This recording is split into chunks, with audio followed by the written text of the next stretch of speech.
Jadi Kang Fajri ini asal mula situs Kuta Tanggahan ini, Kang Fajri ini didatangi dua sosok ya, yaitu Prabu Ciung Wanara dan Prabu Siliwangi ya. Situlah dalam penyampaiannya ini situs harus dibuka. Lihat dari sini ya tuh, berbentuk kujang nih Baraya ya. Ini atas ini pertama kali ditemukan kira kurang lebih sekitar menjelang maghrib. menjelang maghrib. Menjelang maghrib, di atas ini tidak tertutup semuanya, tidak seperti ini. Tidak seperti ini karena ini dibuka sama Kang Suhe juga, dibersihkan sama Kang Dijin juga, ini dibersihkan. Ini tertutup. Jadi di atas jam setengah 6 menjelang maghrib itu seperti melihat ada sosok seorang laki-laki gagah. Nah, beliau tengah berbaring. Oh, Ini berbaringnya seperti ini.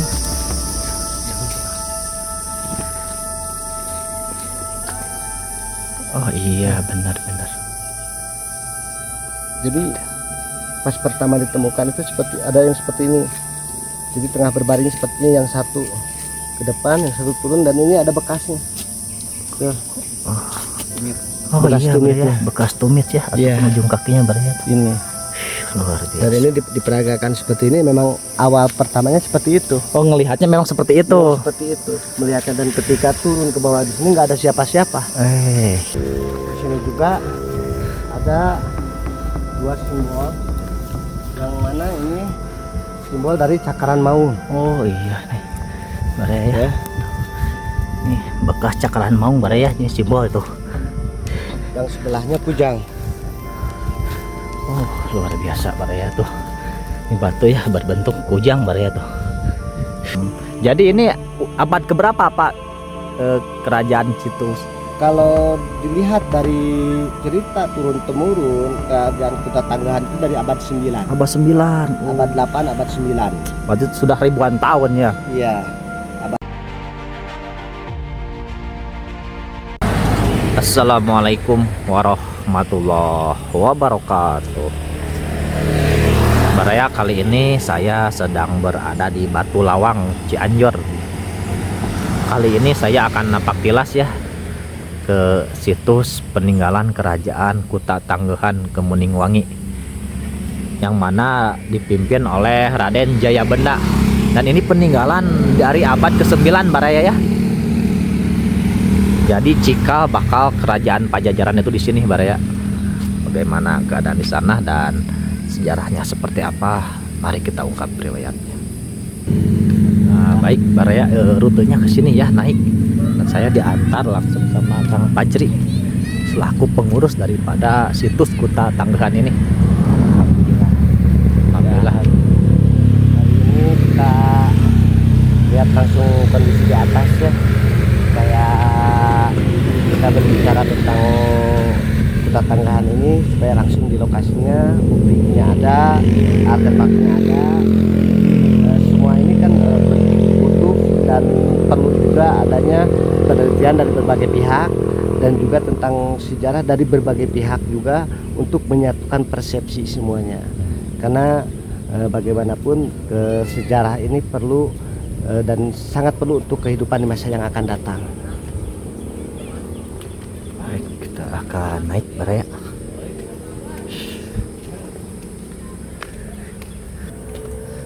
Baraya ya, ini ada pos ya, ataupun penjaga. Nah, ke sana pun ada jalur ya, mobil bisa ke sana, namun kita ke sini.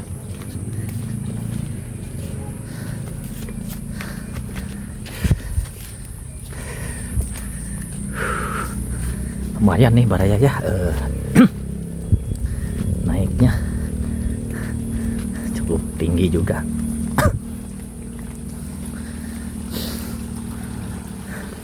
Ini salah satu sumur kahuripan atau sumur tunggal ya. Ini sumurnya berada di atas. Ini satu-satunya sumur yang pertama kali ditemukan. Ya. Jadi ada manfaatnya, airnya kalau tidak dirawat mungkin meludak ya airnya. Ke bawah itu ya. Betul.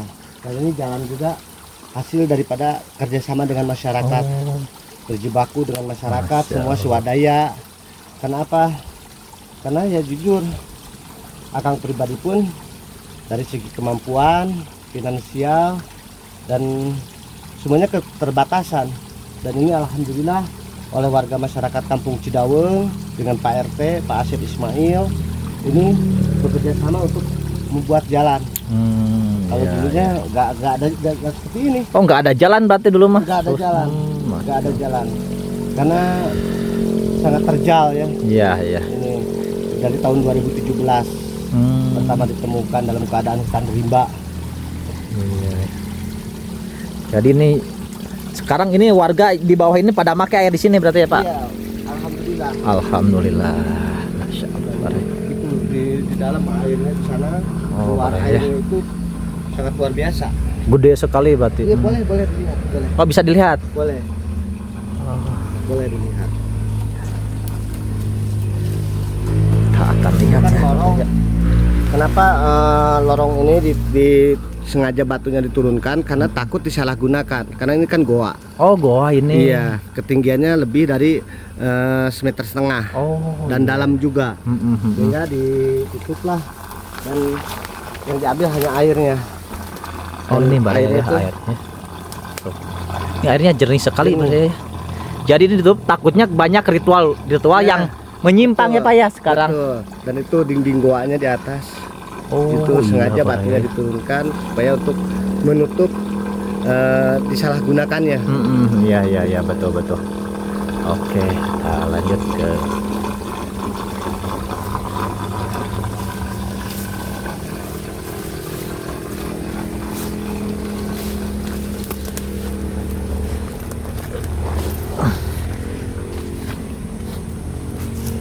Nah, awal diketemukan dengan beliau, dengan Kang Suhe, Kang Suherman. Iya, iya, iya, iya. Masya Allah. Jadi itu ditemukan lewat gimana itu, ada ilapat atau Ya, pertama ketika ditemukannya tempat ini itu tahun 2017 tanggal 17 di bulan 4. Ya, malam hari jam 2 malam kedatangan rombongan. Dan rombongan itu Akang tanya tapi tidak ada yang menjawab. ya, ya. Dan kemudian ketika Akang mau masuk, dua di antaranya yang menunggangi kuda. Yang menunggangi kuda itu dia menyampaikan pesan. Cokot ku dia tongkat kilemo pikeun bekal dia leleuweungan.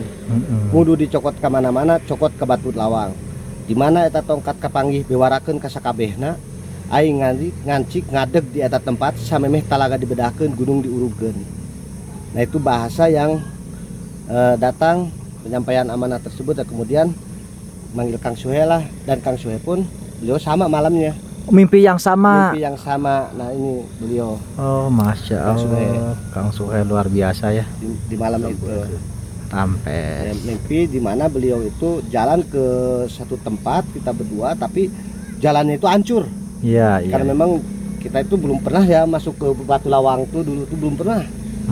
Dan dicarilah tempat keberadaannya, Batu Lawang di mana, sampai kita ke Rawa Gede. Nah, di Rawa Gede bertanya kelewatan, balik lagi ke Cipamingkis, sampai terakhir berhentilah di warung Pak Ede. Iya, Nah, iya. yang pertama dilihat adalah benteng, bentengan. Oh, di atas itu ada benteng. Ada bentengan, di atas itu batu bercahaya, itu bentengan. Dan kemudian nanya ke Pak Ede, Pak, ini kampung apa? Ini kampung Cidaweng, desa Batu Lawang. Di situ gemeter lah badan. Jadi mencek bahasa Sunda mah ngageber gitu. Nah, dari situlah mulai awal mula Oh, sama Kang Suherman. Masya Allah. Mungkin ya memang sudah waktunya dibuka kali ya ini ya, situs ini. Mungkin gitu. Sehingga sampai saat ini pun kami terus menyampaikan amanah tersebut, sampai amanah tersebut harus benar-benar tersampaikan kepada seluruh pemangku kebijakan, seluruh warga masyarakat. Jadi ini abad keberapa Pak kerajaan situs? Kalau dilihat dari cerita turun temurun, kerajaan Kuta Tanggahan itu dari abad 9, Abad 9. abad 8, abad 9. Berarti sudah ribuan tahun ya. Iya, abad 9 itu yang dipimpin oleh Prabu Suwartalaya. Dan kemudian di abad 12 diteruskan oleh putra mahkota yang bergelar Jayabenda dari kerajaan Talaga. Iya. Dan kemudian sampai abad 13 ke 14 diteruskan oleh Prabu Niskala. Dan dari Prabu Niskala inilah diteruskan lagi oleh putra-putranya. Prabu Sehingga Siliwangi. ya Prabu Pamanarasa Masya atau Prabu Allah. Sribaduga Maharaja atau Prabu Siliwangi. Sehingga di abad 15 diteruskan oleh putri bungsu Pajajaran di tanah Akuan Kiciung. Tanah Akuan Kiciung. Gitu. Jadi untuk sejarah ini sendiri pun perlu dan sangat dibutuhkan duduk bersama ya Pak, seluruh para pemegang manuskrip, para pemegang pantun atau naskah dari naskah Pujangga Manik dan sebagainya gitu, karena ini ada keterkaitannya. Iya Semuanya betul. perlu juga dari di kedinasan arkeolog, dari arkenasnya, perlu juga dari pengujian uji karbonnya. Iya. Untuk apa? Karena bukan hanya reruntuhan punden berundak, bukan hanya reruntuhan bentengan sampai ke batu kujang yang 3 meter itu, area ribuan makam juga ditemukan. Oh, Masya Allah. Mungkin itu memang dari zaman kerajaan itu berarti ya. Bisa jadi dari zaman kerajaan, karena kerajaan Pajajaran itu sendiri pun bukan hanya satu kerajaan, tapi di situ ada beberapa kerajaan, jadi turun temurun. Jadi seperti halnya kita menempati satu tempat, dulunya itu bekas buyut kita, diteruskan lagi oleh kakek kita, diteruskan lagi oleh orang tua kita, diteruskan lagi oleh kita, teruskan lagi oleh anak kita, terus turun temurun.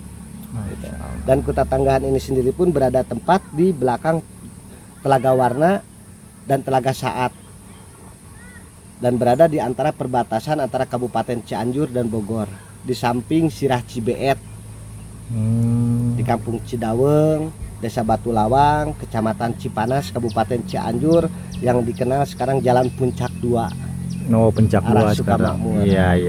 Gitu. Seperti itu. Oke, terima kasih, kita akan lanjut. Ya, seperti itu ya riwayat sejarahnya ya, ternyata memang sangat luar biasa sekali ya. Kerajaan di abad 89 ya, abad ke-8 abad ke-9 ya, berarti kalau dilihat sampai sekarang ini sudah ribuan tahun ya. Masya Allah. Jadi Kang Fajri ini asal mula situs Kuta Tanggahan ini, Kang Fajri ini didatangi 2 sosok ya, yaitu Prabu Ciung Wanara dan Prabu Siliwangi ya. Situlah dalam penyampaiannya ini situs harus dibuka. Jadi di sini cikal bakal kerajaan Pajajaran di sini ya. Dulunya itu di situs kerajaan Kuta Tanggahan.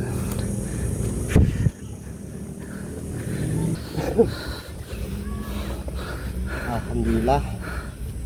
Sampurasun, salam santun rahayu, salam sejahtera, salam budaya Nusantara.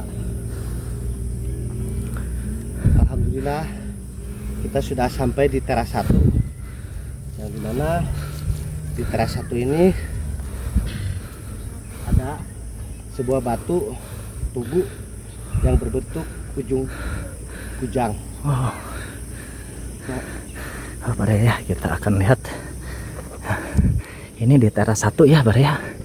Jadi kita ditampakkan oleh salah satu batu kujang ya, yang mana memang ini bentuknya seperti kujang tuh, bisa dilihat ya, ini batu kujang tuh. Masya Allah, ini yang berada di teras 1. Berarti cuman ini doang di teras 1 ya. Jadi pertama kali temukan ini posisinya seperti ini, tertutup oleh rimbunan. Itu kurang lebih sekitar 2 meter timbunannya. Dan bukan hanya batu tugu kujang, temukan juga beberapa batu, seperti ada batu pengasahan, ada juga urutan-urutan bentengan yang di depan. Ya. Oke. Ya, kita lanjut. Jadi memang banyak peninggalannya ya. Karena memang dulunya ini kerajaan ya.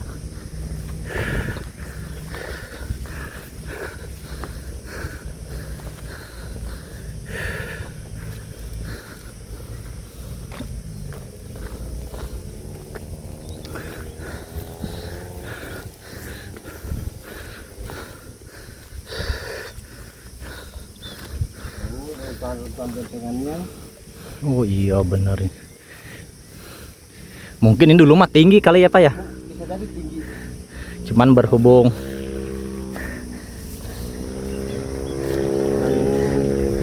Di sini juga ada dua simbol, yang mana ini simbol dari cakaran maung. oh iya nih Baraya ya.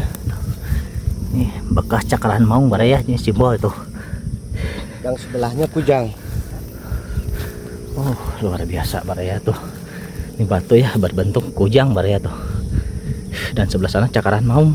Dan ini yang di depan, ini batu panyawangan.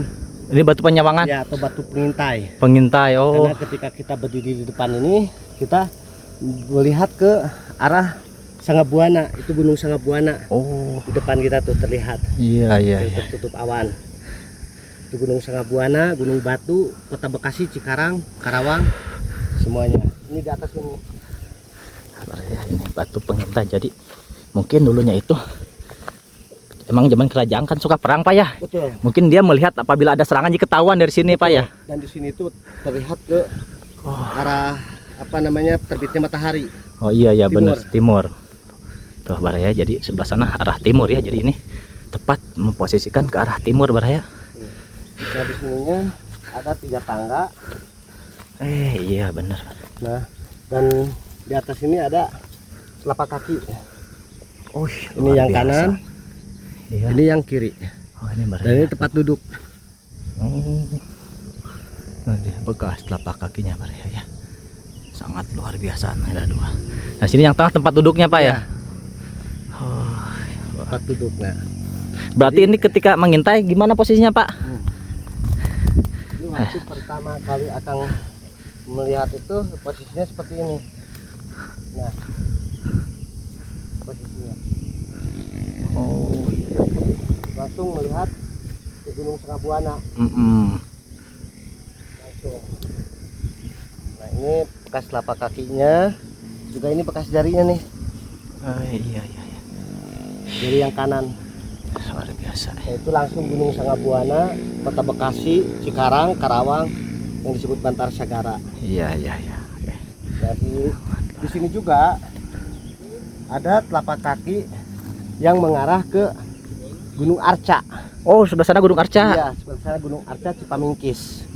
Langsung itu Gunung Arcanya terlihat di sini, Cibeet, Sirah Cibeet, dan di belakang sananya Cipamingkis. Itu telapak kakinya yang di sana. Coba kita lihat.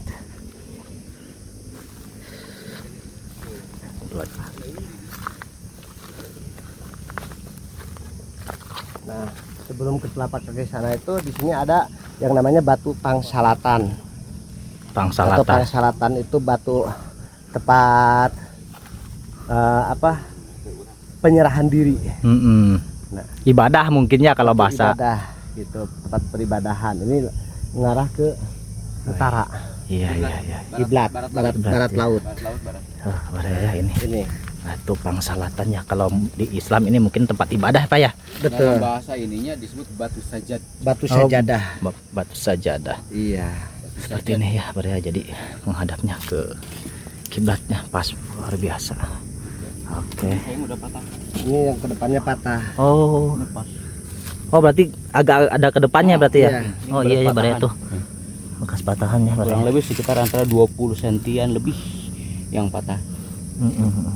Tahu secara alami atau emang ada yang mematahkan Kan ya ya, 2 kemungkinan berarti ya. Betul.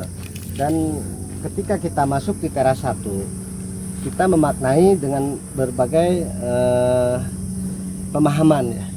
Kenapa ada tubuh kujang dengan yang berdiri? Kita ketika masuk di teras 1 itu, kita itu niat dan tujuan kita tuh harus seperti kukuh, harus lurus, harus sesuai dengan apa yang ada dalam pemikiran kita. Iya iya. Dan ketika masuk kedua, adanya batu penyawangan itu sebagai pertanda bahwa sebelum kita melangkah itu kita harus bisa melihat sekeliling kita, harus bisa mengawasi sekeliling, harus bisa waspada dalam setiap langkah, karena langkah-langkah kita itu harus meninggalkan jejak. Iya Seperti betul. apa yang ditinggalkan oleh leluhur kita. Oh, jejak kaki yang ada di batu ini. Nah, oh iya betul Baraya ya. ini telapak kaki kanan, Iya. ini yang kirinya. Oh iya berarti dua-duanya ya, kanan Iya. kiri Baraya ya. Jadi posisinya beliau pasang kuda-kuda seperti hendak mau loncat, dan memang di sana pun ada batu telapak kaki, Oh ada di sana. ada di seberang sana Eh, puncak gunung itu. Iya iya. Jadi sepertinya ada kesinambungan. Dan di depan kita itu ada sebuah batu yang kita sebut itu batu tulis, yang dimana batu tulis itu sendiri pun ketika kita melihatnya dengan seksama, itu aksananya tumbuh dengan sendirinya, Oh gitu. timbul dengan sendirinya dengan ada simbol kepala macan. Oh ada kepala macan Iya. sembalnya. Yang ini di teras 2. Iya iya.